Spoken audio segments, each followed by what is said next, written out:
Welcome to our deep dive into the iconic Friday the 13th franchise. In tonight's video, we'll be exploring the first two films that kicked off one of the most influential horror series of all time. From the eerie summer camp setting to the introduction of the legendary killer Jason Voorhees, these early entries set the tone for decades of slasher mayhem. We'll break down the suspense, the scares, and the unforgettable moments that make Friday the 13th Part 1 and 2 cult classics, shaping the slasher genre and leaving a legacy that still haunts audiences today. So, grab your machete and your popcorn and join us as we revisit the origins of Friday the 13th. I'm Cora Poe, and this is Slumber Myth, a place for insomnia fuel.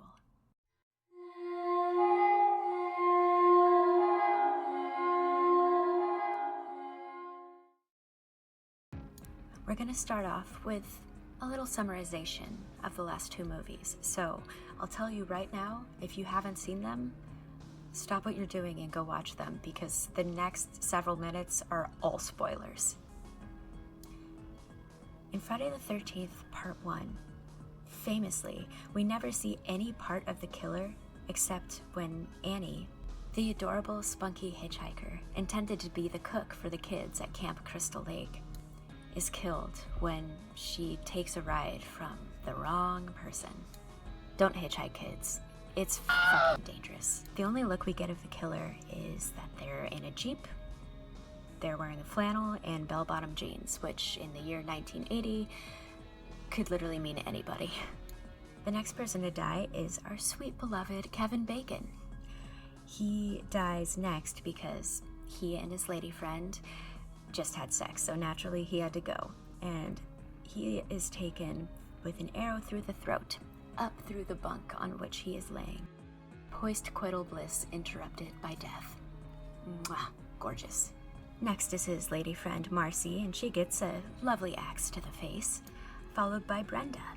She's reading in bed in her cabin after teaching everyone how to play strip Monopoly. She hears, help me," somewhere out in the rain. She goes looking in the storm and wanders into the archery range. We can see a white feminine hand turning on the lights to the archery range, blinding Brenda. We can assume what happens to her next. Then we cut to Alice and Bill. They find an axe in the bed where they believed Brenda would be. Steve is killed next, the beloved head counselor and insinuated camp owner, after he was dropped off by the police in the storm. He too is blinded by a bright light from behind the Camp Crystal Lake sign. He's unthreatened by who he sees behind the light, saying, "Oh hi, what are you doing out in this mess?" before being stabbed in the belly. Alice, sweet, artsy, intelligent Alice, is our dear final girl. An older woman shows up in Steve's Jeep. She introduces herself as Mrs. Voorhees. She tells the story of how a boy named Jason drowned while those two counselors were getting it on. Mrs. Voorhees is unmoved by all the death around her, and before she knows it, Alice finds herself fighting Mrs. Voorhees. Mrs. Voorhees chases her through the camp. Alice locks herself in the pantry and arms herself with a pan. Mrs. Voorhees breaks down the door, swinging the machete and missing. Alice hits her with the pan, thinking that she killed her. Alice then, feeling relieved, goes out toward the lake, where she kneels beside it. And then, Mrs. Voorhees happens upon her, and they wrestle in the sand. After smashing Alice's face into the sand over and over, Alice gets away just long enough to get the machete. She strikes, decapitating Mrs. Voorhees. Alice gets into a canoe and drifts into the middle of Crystal Lake. The next morning, cops call for her from the shore. Thinking she's finally safe, she almost smiles as she wakes. But then, Jason erupts out of the water and pulls her under. She then wakes in the hospital, screaming, and is given Valium. In a panic, she asks if everyone's dead, and she asks about the boy that pulled her under, if they were able to find him. When they said they found no boy, she famously says, "Then he's still there." Moving into Part 2. It opens exterior night in what seems to be a East Coast or some adorable Victorian architecture small town. A little boy is playing in puddles. We then cut to inside Alice's house, where she is having nightmare flashbacks of the climax of part 1. Mrs. Voorhees speaking as Jason. "Get her, Mommy. Get her. Kill her, Mommy." Jason jumping out of the water and pulling her under, etc. Alice is trying to piece her life back together. She's been trying to focus on art, and her house is full of plants. And I mean like fucking crazy full of plants. So many plants. But it being only 1981, it makes sense because the 1970s, the height of interior design, was indeed macrame and hanging plants. Upon getting out of the shower, she gets a bad feeling, which is then bolstered by a phone call without anyone on the other line. She then goes through her own house, looking for anything strange, and a window is suspiciously open in her kitchen. She grabs a knife. Then a cute, albeit malnourished, cat scares the shit out of her. She asks the cat if it wants food and goes to feed it. When she opens her refrigerator, the partially decaying head of Mrs. Voorhees is in there to surprise her. Then we see a masculine, beflanneled arm grabbing her. She screams, and a screwdriver enters her temple. Then we cut to the introductory credits, beginning this new part with a new final girl. At a new camp next to Camp Crystal Lake, the head counselor tells a story of Jason with some embellishments and scares the shit out of everyone. Ralph, our dear crazy Ralph from part 1, finally kicks the bucket when he is killed with a barbed wire garrote, my personal favorite of all time ways to kill someone. It's from around a tree, and we only see a flanneled man's arms holding the garrote. The real final girl of part 2, in my opinion, and I think many others will agree, is a lovely little doggy named Muffin, brought along to the camp by a honestly fucking neglectful, horrible dog owner. I don't know what's wrong with this lady, or if the people who wrote the movie just didn't feel like it was necessary to write a good dog owner, but this chick didn't give a shit about where that dog was at any given point in time. Moving on. Muffin goes astray in the woods, and this is where we see, through a POV camera, her approaching what looks like our own black boots, insinuating that we, at this point in time, are looking through the eyes of the killer, leaving us disturbed and sad and scared about whatever happened to Muffin. Meanwhile, some idiotic couple goes to check out Camp Crystal Lake, even though they were told not to, and even though Camp Crystal Lake is condemned by the city and it would be considered trespassing. They find a dog, or what they think might be a dog, destroyed beyond all recognition in the woods, and we're led to believe that it's Muffin, and it's fucking horrifying. And then, luckily for them, as they are being stalked through the POV camera through the woods, the sheriff catches them trespassing. He brings them back to safety, and then later, the sheriff is seen chasing someone through the woods. He yells, "Hey you!" at something, and we just see him, this poor middle-aged man, running through the woods for like 3 minutes straight. The sheriff then finds a makeshift shack out in the woods.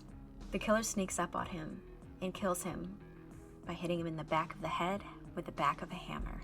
That night, all the head counselors head to the bar.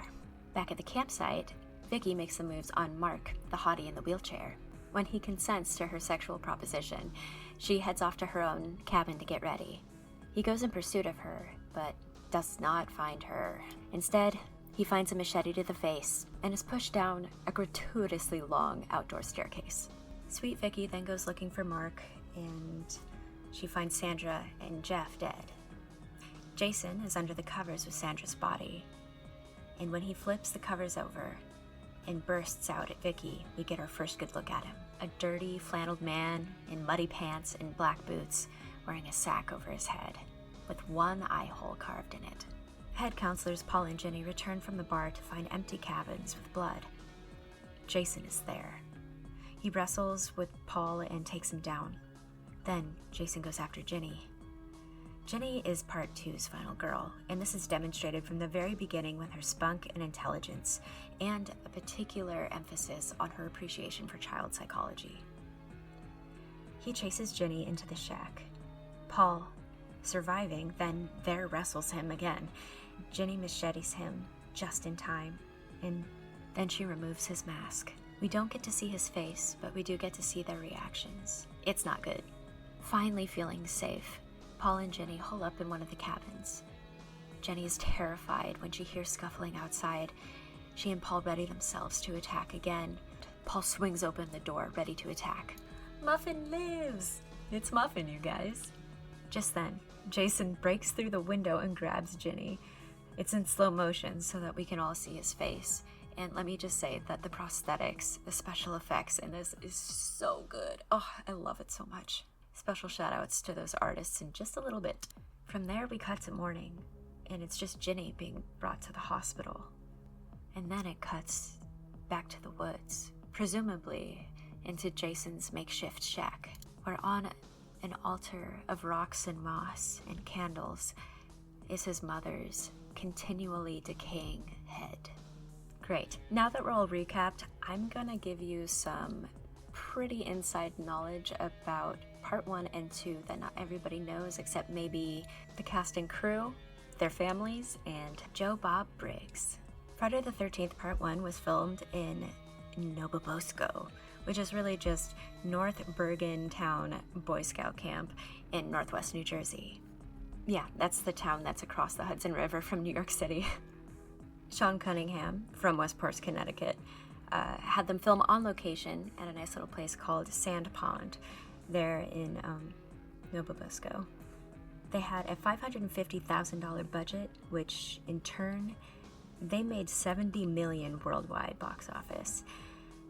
And the best part is that he openly admitted to and schemed the entire time for Friday the 13th to be a direct ripoff of Halloween, because the year before, Halloween had taken the globe by storm. They didn't try to write anything special, and they knew it. Betsy Palmer herself literally, and I quote, said, "The script is shit." The whole cast and crew really thought the movie would turn out to be nothing. But as previously mentioned, they had a 14,000% return. Friday the 13th Part 1 was written by Victor Miller. Miller was called up by Cunningham and said, quote, "Let's rip off Halloween" in 1979. So shameless. I honestly love it. Miller agreed, but said that first he needed to watch Halloween because he had never seen it. So after watching Halloween, writer Miller said, "Okay, there are 4 things we need to make it. 1, there needs to be a prior evil event. 2, there needs to be oversexed young people in a place where help from older people isn't available. 3, they have to die one by one, preferably while or after having sex. 4, the killer must be revealed at the end to be an evil genius." The first advertisement that they put up was in Variety magazine, and it was only the words that said, "Friday the 13th, the scariest movie ever made," because they literally had no money for any other kind of advertising. And this was the trick that they used to see if the title was even available to use. And when no one complained, they continued. As I mentioned before, Jack was played by our beloved Kevin Bacon, but that was before he was considered a serious actor. What I find really fascinating is that in this B-list knockoff horror movie, there were very serious theater actors with impressive resumes. For example, our beloved Crazy Ralph was played by the remarkable Walt Gorney, an Australian stage actor who came here in 1922. He was a Provincetown player, and the truck driver at the beginning was played by Rex Everhart, a beloved Shakespearean actor, most famously cast to play Ben Franklin on Broadway, and now we're caught up to the special effects master, the great Tom Savini, responsible for George Romero's Dawn of the Dead. Who else could be responsible for such exquisite practical effects? Harry Crosby also made an appearance in the film. If that doesn't sound familiar, maybe you recognize the name Bing Crosby?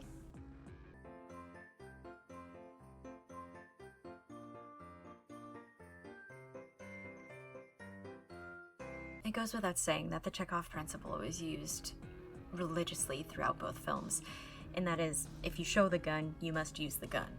If you show the machete, you gotta use the machete. If you show the archery range, you gotta use the archery range. In the process of ripping off Halloween, Cunningham and Miller identified the recipe for a slasher, which would later be satirized in films like Scream in 1996. Laurie Bartram the beloved player of Brenda, my personal favorite character that created Stripinopoly, unfortunately passed away at the age of 45 to pancreatic cancer. So, rip Lori, we love you. Adrienne King, the actress who played Alice, the final girl of part 1, she decided to make up her own backstory, as well as Betsy Palmer, because, well, Cunningham didn't really supply them with one. So both committed actors committed further to the role by deciding who they were. In an interview with Joe Bob Briggs, Adrienne King, actress who played our beloved Alice, said that the backstory she created for Alice was that Steve loved her, but she didn't love him, and that they were family friends growing up. Adrienne King was the final girl until Carol Clove coined the term in 1992, though I guess it's up for debate whether it's her or Jamie Lee Curtis. Bearing the knowledge that Friday the 13th was a purposeful ripoff of Halloween, I personally would have to say that Jamie Lee Curtis is the #1 final girl. But we're all entitled to our opinions. But before, in 1992, they were all just called Scream Queens. The actor who played Alice, Adrienne King, had a horrible stalker in the early 1980s before there was protection or laws against such things. The cop said, "You made a movie like that. What do you expect?" And I quote that from her interview with Joe Bob Briggs. She took a 30-year hiatus from acting after that, admitting that at one point in time, she was threatened with a weapon in person. On to lighter things. Don't trust the POV camera in these movies. It is a brilliant use of misdirection, because while sometimes it's very clearly intended to be the POV of the killer, other times it's simply not. Mrs. Voorhees was played by the phenomenal Betsy Palmer. She was the co-host on the Today Show in the 1950s. Everyone loved her. She was a warm and kind person. She did the movie even though she thought the script was, quote, shit, but she needed the moolah to buy a VW she wanted. The pay was $10,000, and that was nothing to sneeze at in that time. Adrienne King said in her interview with Joe Bob Briggs that Betsy Palmer eventually embraced her role as Mrs. Voorhees after a lifetime of resenting having done the film, thinking it below her, and disliking the art of horror in itself. Adrienne said that Betsy Palmer finally said, "Yeah, I guess there's nothing wrong with being the best mother in the world." How twisted and delightful is that? I mentioned earlier that Betsy Palmer also made her own backstory for Mrs. Voorhees, as one did not exist prior to shooting. According to Adrienne King, Betsy Palmer's backstory for Mrs. Voorhees was that she never married and had a special needs child, giving all of her love and time and energy to him. So when he died, at the thoughtlessness and carelessness of some selfish teens, she completely snapped. I think that's just brilliant. Perfect motive. Adrienne also said that they had to use ballet choreography for the scenes where they fought. Her character Alice and Mrs. Voorhees, and that's because they used a real machete, so the moves had to be perfect. Adrienne also said that she and Betsy legitimately hurt each other during the fight scenes. King said, quote, "She was really smashing my head into the sand." Betsy died in 2015 at the age of 88. Rip Betsy, love ya.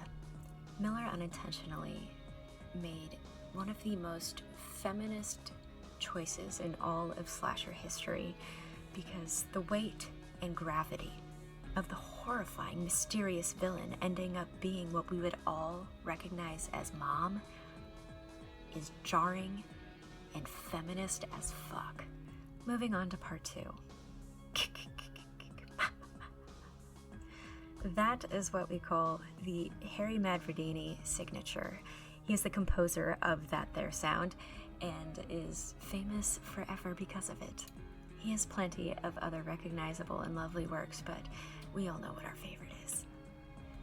What initially I thought to be a screwdriver was actually an ice pick that killed Alice in the beginning of part 2. And not only was it meant to be an ice pick, but the prop guy wasn't working when they shot that scene. And the prop didn't retract properly when it went into her cheek, instead of pretending to go into her temple. Another fun fact about Alice that Adrienne King shared with Bob Briggs in that interview was that her grandmother's ring is in all of her screenshots when her hands are over her face, and it was her way of immortalizing her dear grandmother. Wide sweeping fun fact, there are only 8 beheadings in all 12 movies, and the first of which was the way that the first killer was killed. So that's kind of fucking amazing. Paramount eventually went to Cunningham saying, "You gotta make a sequel," after the incredible profit that they made with the first. Vic Miller, Cunningham, and everyone thought it was ridiculous to make a sequel. Everyone knew that Jason was dead. Everyone was dead. So when pretty much all the top brass refused to make a sequel, Steve Miner, an associate producer of Part 1, moved up to have the directorial debut, making the 13th sequel. Ron Kurz, an associate writer of extra scenes in Part 1, moved up to be head writer.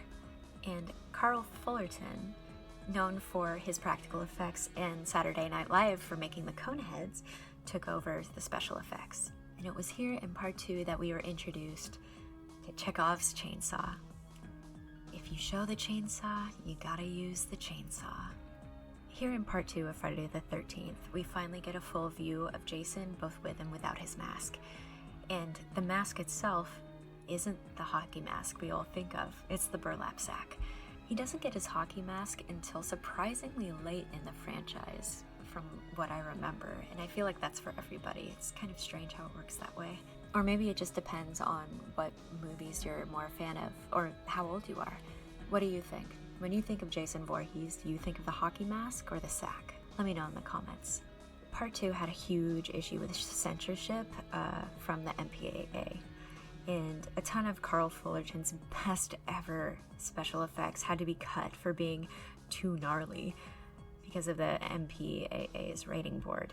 The MPAA wouldn't allow the full film to ever be seen, and the original films were actually lost, so we never will, despite what you might see on the internet. If you were to look for the missing reel of the original Friday the 13th Part 2 uncut, where would you look first? Maybe if we put our heads together, we can find it. Tell me down in the comments. Friday the 13th Part 2 came out the same exact day as The Shining, and it grossed more. Warrington Gillette, as his name might suggest, thought himself a very serious actor. He played Jason and hated the makeup and such for it so much that for a lot of the chase scenes, the famous chase scenes, he asked Steve Dash to do it, who was a stunt guy. And then Kane Hodder, which might be the one you recognize, played Jason 4 times. In Friday the 13th Part 2, when we see Jason Voorhees' face as he goes to grab Jenny through the broken window, that is the best look of his face that we get out of all the movies, according to Joe Bob at least. Part 2 cost $1.2 million to make, and then it grossed $21 million at the box office. This inspired Paramount to greenlight one sequel a year for many years to come. Oh yeah, they milked it. And boy am I glad they did. Friday the 13th has been a huge part of my childhood with horror, my love of Halloween, and has opened my eyes to the idea that anyone can be a serial killer, even a lovely, ordinary mom. I hope you enjoyed all these silly fun facts about Friday the 13th. Happy Friday the 13th to you all. And next Friday the 13th, I will do the next 2 movies. Happy nightmares!